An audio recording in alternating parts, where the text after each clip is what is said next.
Welcome to Baz Travels. After driving 14,826 kilometers through 24 states and Washington, D.C., I've seen rocket launches to the Grand Canyon and Hoover Dam. I've explored Route 66, ghost towns, deserts, snow, and beaches on both coasts. From Vegas casinos to Alcatraz, the White House to Hollywood. Join me for a journey of the ordinary and the extraordinary. Loading destination. Simulation starting in 3, 2, 1.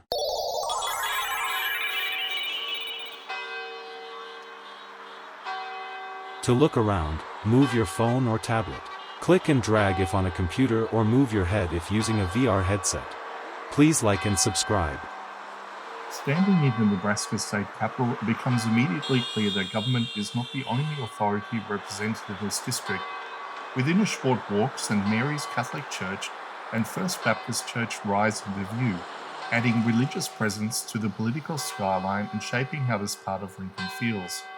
St. Mary's Catholic Church reflects one of the oldest and most influential religious traditions in the region.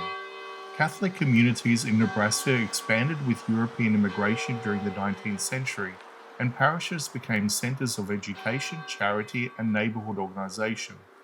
The church building signals permanence through its scale, structure, and detail.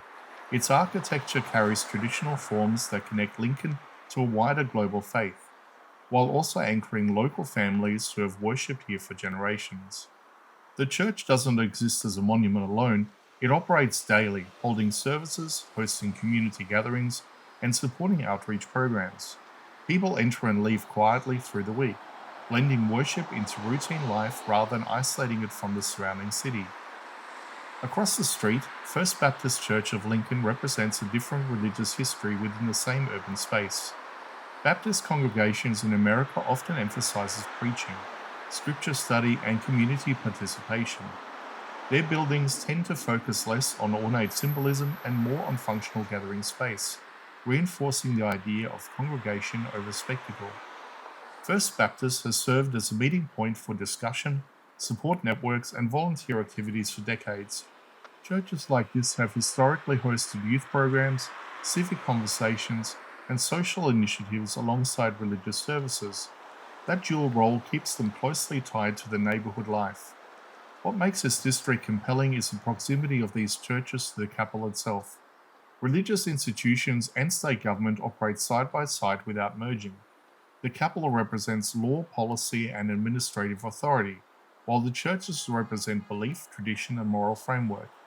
Each influences community life in different ways, yet both remain within the same streetscape.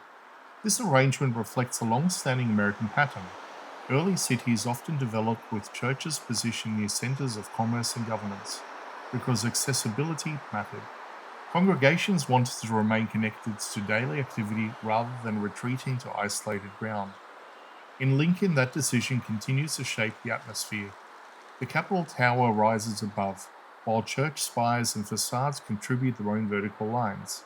Pedestrians move between office buildings, government entrances, and church doors without crossing invisible boundaries. For visitors, this coexistence adds dimension to the Capital District. It shows that Lincoln is not defined by politics alone. It is shaped by education, religious, neighborhood continuity, and long-term community presence. Together, these buildings create a layered skyline that reflects multiple sources of identity within the city. Authority and belief share space here, not in conflict but in parallel, each contributing to the character of this part of Lincoln.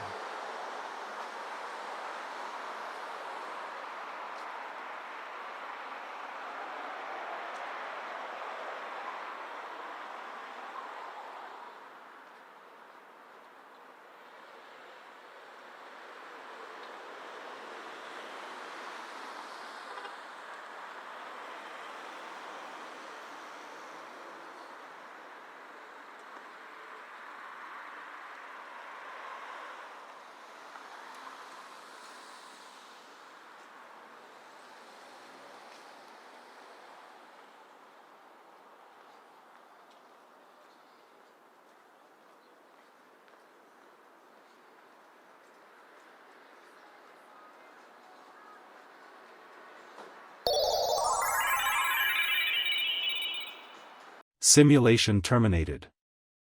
Please comment, like and subscribe.